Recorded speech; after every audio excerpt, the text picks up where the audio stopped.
Okay, let's unpack this because it's kind of wild. Over 90% of Chinese tourists visiting Bangkok. Yeah. The vast majority, right? They're hitting the exact same core set of attractions. Huh. In a city like Bangkok, that's just teeming with possibilities, you know? That kind of laser focus seems pretty mind-blowing. It really is. Such a concentration. So what are these must-see spots? What's the real draw? Well, that's exactly what we're diving into today. We've got this really insightful study. Okay. It zeroes in on the top Bangkok attractions, specifically for Chinese travelers in 2024. And how'd they figure this out? What's impressive is how they gathered the info. They didn't just, look at booking data. Right. They looked at tourist inquiries. They actually spoke with people on the ground, government officials, tour operators. That's on the ground. Exactly. And they even held focus groups with recent visitors, getting their direct perspective. So a pretty rounded view. Yeah, it feels like a really comprehensive picture. Right. So for you tuning in, maybe you're thinking about a Bangkok trip yourself. Maybe you're just curious about travel trends, or, maybe you're even in the tourism business. Mm-hmm. Our mission here is basically to pull out the essential insights from this study. Yeah, cut through the noise. Exactly. We want to understand which places are the absolute magnets for Chinese tourists, why they're so popular, and just give you a clear, engaging overview without, drowning you in charts and figures. Sounds good. Yeah. So let's get right to that A-list then. The places consistently drawing the biggest crowds. The big ones. The study identifies this top 5 core set, visited by at least 90% of these travelers. Okay. And what immediately strikes you is, the variety, even within just 5 places. Definitely. So first up, Indra Market, Right. which the study implies is like the key shopping spot for this group. Seems that way. Then you pivot to the really modern giants, Siam Center and Siam Paragon, big malls. Yep, contemporary shopping. Then, switching gears completely, you've got Sea Life Bangkok Ocean World, the aquarium. A family attraction, perhaps? Could be. And rounding out this top tier is the Chao Phraya Dinner Cruise. Ah, the evening experience on the river. It's quite a mix, isn't it? Retail, marine life, and night out. It really points to a pretty wide range of interests within that main group. Yeah. And what's fascinating, like you said, these aren't necessarily the ancient temples you might immediately picture when you think Bangkok must-sees. No, not exclusively. These seem to tap into more maybe contemporary urban experiences, plus structured leisure activities. Interesting. Now, beyond that core group, the study also talks about some top transformative and family visitation attractions. Right. Which sounds like maybe the next level down. Still key destinations, but perhaps for slightly different experiences. Exactly. So in this category, we find Safari World and Dream World Park. Okay, theme parks. Makes sense for families. As you'd expect, yeah. Likely geared towards family fun. Then there's the Chatuchak Weekend Market. Ah, Chatuchak. I've heard about that one. Huge. Huge is right. And the study specifically highlights its cultural appeal. It even mentions strange shopping experiences. Strange. Intriguing. And finding cheap souvenirs, of course. It does note the sheer scale can be a bit, overwhelming. I bet. Easy to get lost. But ultimately, it's described as stimulating. A really important sight to see. Strange shopping experiences. That definitely conjures up some images. It sounds like a real dive into local commerce. It really is. And the study flags it as a significant cultural touch point, even with the potential chaos. Okay, what else is in that second tier? Also included are the Asiatique Riverfront Creative Lifestyle Center. More modern. Yeah, sort of a contemporary entertainment and shopping area along the river. And Madame Tussauds Museum, the Wax Museum. Ah, the classic tourist spot. So this next level seems to lean a bit more towards entertainment and maybe those unique, only in Bangkok kind of finds at the market. Okay, let's maybe circle back to how the researchers actually got these findings. You mentioned the scope. Yeah, the methodology, it's pretty solid. How so? Well, like I said, they surveyed almost 96,000 paying Chinese tourists. 95,678 to be exact. Wow, okay. That's a lot of people. Across nearly 2,900 different tours. So the volume alone gives the data a very strong foundation. Right, big numbers. But it wasn't just about the numbers. They also ran focus groups with different types of travelers, families, couples, students. Trying to understand the why behind the numbers. Exactly, getting a feel for their actual preferences. And for even richer insights, they held semi-structured interviews. What did they ask about there? They explored topics like safety, which is crucial, and also specific activities, things like wedding photography. Wedding photography, that's an interesting angle on tourism. It really highlights the diverse motivations people have when they travel, doesn't it? And renting traditional garments, that came up too. Huh. And they also use technology, something called natural language processing, NLP. NLP, like AI for language. Sort of, yeah. Think of it as using computer programs to analyze huge amounts of text data, like online reviews, forum posts. Ah, seeing what people are saying online. Exactly. Helping them identify which attractions popped up most often in what travelers were writing. Right. So it's this blend of hard data, focus groups, interviews, and this text analysis. Got it. A multi-pronged approach. So we know what the popular spots are. Let's get to the core.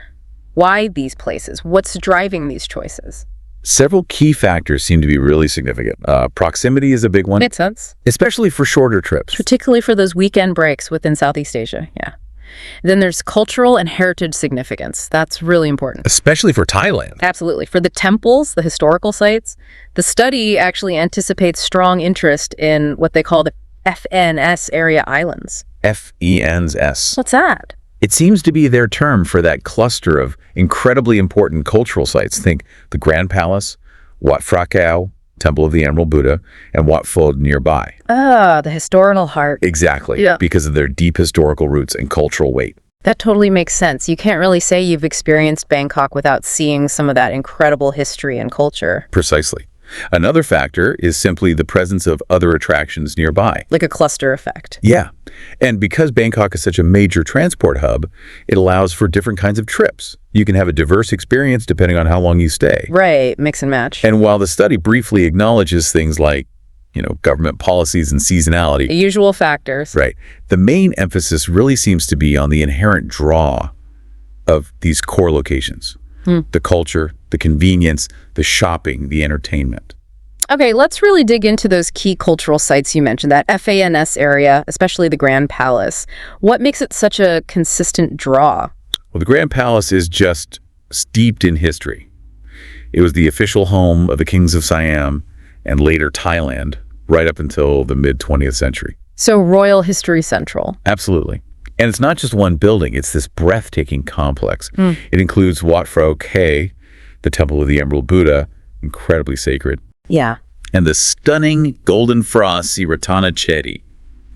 Even though the king doesn't live there now, visitors can explore this amazing royal architecture. See how royalty lived. And what's particularly interesting is the architectural mix.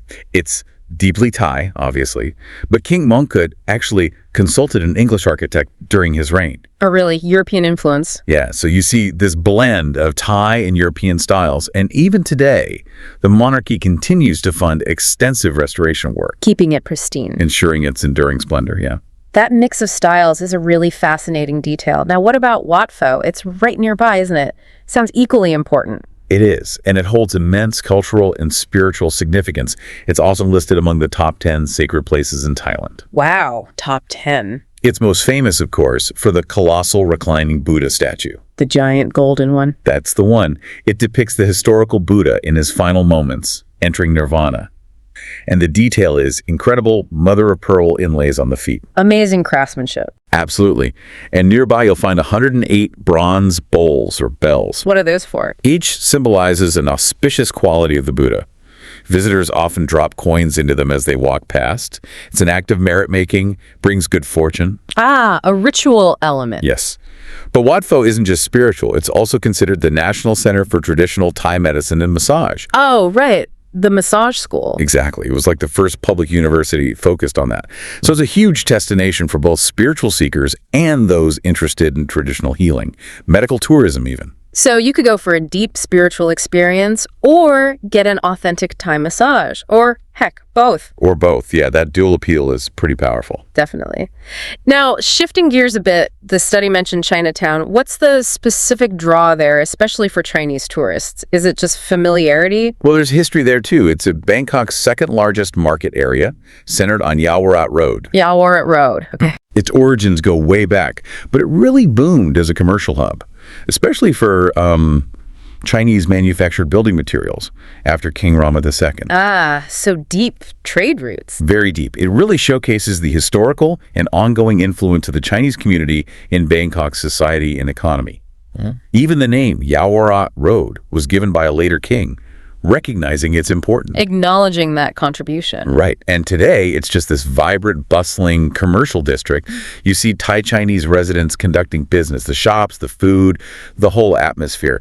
The Chinese cultural presence is just unmistakable. And it sounds really lively, like you can feel the city's multicultural history in action. Totally. It's very active. And the last specific site mentioned was the Jim Thompson House. How does that fit in? It feels a bit different. It does offer a different vibe. It's this really unique blend of traditional Thai culture and a more modern story within Bangkok. How so? Well, structurally, it's a collection of beautiful, traditional teakwood houses set in these lush gardens. It really showcases classic Thai architecture. Sounds peaceful. It is. But its significance also lies in its connection to Jim Thompson himself. He was an American. The Silk King. Yeah. Exactly. Yeah. He played this huge role in revitalizing the Thai silk weaving industry, making it world-renowned after World War II. So it's about crafts and history. Yes. Visitors can take guided tours, learn about his life, which is quite a story in itself, and get this more intimate understanding of Thai culture and craftsmanship. It's a different scale compared to the grand temples or the busy markets. It sounds like a more maybe personal or reflective experience, appreciating the preservation but also the modernization of traditional Thai crafts. I think that's a good way to put it. Now, all these amazing locations, they need to be reasonably easy to get between, right? Especially for tourists. What did the study say about accessibility? Infrastructure? Yeah, that's definitely a factor. The study points out the relative ease of movement between these key landmarks. For instance, the Siam Paragon area, where the big malls are, is quite central. And it's also fairly straightforward to get from, say, the Grand Palace area to other spots, like the floating markets or Wat Trimet, the Golden Buddha Temple. And how do people usually get around, besides tours? The BTS SkyTrain system is absolutely crucial. It's key for navigating the city and, importantly, bypassing Bangkok's infamous traffic. Ah, yes, the traffic. Good point. And they even have thoughtful things like free shuttle buses from Siam to Chatuchak Park Station on really hot days. That's handy. It is. And importantly, these attractions collectively seem to cater to a wide range of tourist needs, from high-end luxury shopping at Siam Paragon to grabbing cheap local meals near the markets. So Bangkok seems to have made real efforts to make visiting these key spots relatively convenient. It seems so. The infrastructure supports accessing these core areas. Now let's talk money, the economic side. This huge number of Chinese tourists must have a massive impact. Oh, absolutely massive. The study gives some really compelling figures here. Lay them on us. Okay, so back in 2018-2019, international tourist spending, not just Chinese, but international overall in Bangkok and central Thailand, hit U.S. $721 million.